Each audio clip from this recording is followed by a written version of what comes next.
अभी अभी मैंने ये कहा कि आर्ष भक्ति किसी से नहीं हो रही है। आर्ष भक्ति का मतलब ये है कि केवल और केवल ऋषिकृत ग्रंथों पर ही हमारी बुद्धि का निर्माण होना चाहिए। ऋषि दयानंद जी ने कितने सारे ग्रंथ पढ़े होंगे, हजारों पढ़े थे, और उन्होंने कहा कि आर्ष ग्रंथ ही पढ़ने चाहिए। और उन्होंने यह सिद्धांत भी दिया कि देखो, जो इतर ग्रंथों में, आर्ष से इतर ग्रंथों में जो ज्ञान है वह आर्ष से ही लिया गया है, आर्ष ग्रंथों में वो सारा है। यह भी प्रश्न उठाया कि भाई वेदों में विद्या कितनी है, अधूरी है कि पूरी? बोले पूरी पूरी है। वेदों में विद्या है पूरी पूरी, उसमें कुछ भी कमी नहीं रहेगी। और जो आर्ष ग्रंथ है, आप इस पर चिंतन करना, जैसे योग विषय है, योग विषय में आप कहीं भी चले जाना, आपको सूत्र पतंजलि के दिखेंगे, कहीं पर भी, किसी के माध्यम से भी। परंतु हो क्या रहा है कि जो लोग हैं, पतंजलि कुछ चीजें, कुछ इधर उधर की चीजें, इधर उधर का मतलब यह है कि जो लोक में लोगों को आकर्षित करने वाली चीजें, उसको मैं इधर उधर की बोल रहा हूँ। कुछ इधर उधर की चीजें ले ली, कुछ बाह्य आडंबर ले लिया, कुछ दिखावे, मार्केटिंग, एडवर्टाइजमेंट के लिए कुछ चीजें जोड़ करके, सुंदर चित्र आदि करके, और फिर उन्हीं बातों को भिन्न भिन्न प्रकार से प्रस्तुत किया जा रहा है। और इसलिए संसार में एक भिन्न भिन्न प्रकार के आडंबर खड़े हो गए। और जो जन सामान्य है वो ऋषियों के ग्रंथों तक जाने से विमुख हो गया, रुक गया, वो नहीं जा पा रहा है, क्योंकि ये बीच के लोग आ गए इस प्रकार के। जबकि ऋषि दयानंद तो स्पष्ट रूप से कह रहे हैं कि भाई आर्ष भक्ति करनी है, सिर्फ आर्ष ग्रंथ, मात्र आर्ष ग्रंथ। उन आर्ष ग्रंथों को हम सरल रूप से लोगों तक पहुंचे।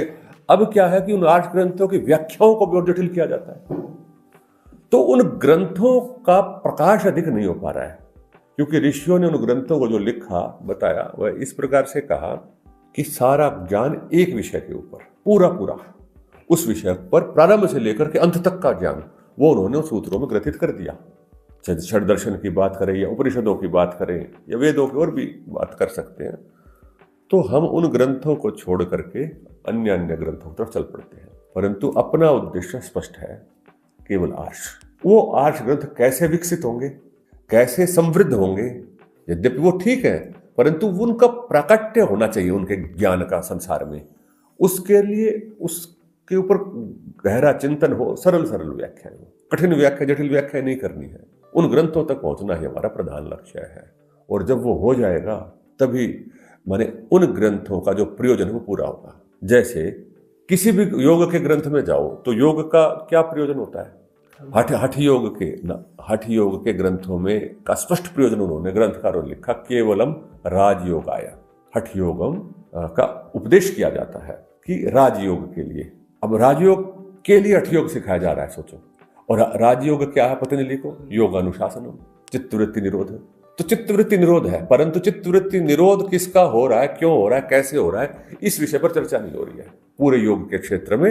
ये केवल उदाहरण के लिए बताई गई। इसी प्रकार से शेष आर्ष ग्रंथों की भी बात है। आधुनिक ग्रंथ अधिक बताए जा रहे हैं, आधुनिक ग्रंथों के बारे में अधिक चर्चा हो रही है, नव्य ग्रंथों के बारे में अधिक चर्चा हो रही है। प्राचीन ग्रंथ बेचारे पीछे पड़े हुए हैं, उनकी तरफ ध्यान नहीं दे रहे। इसलिए संसार में विभिन्न संप्रदाय और आडंबर हो रहा है। साइंस में कितने संप्रदाय हैं, फिजिक्स के कितने संप्रदाय हैं, आप बताओ।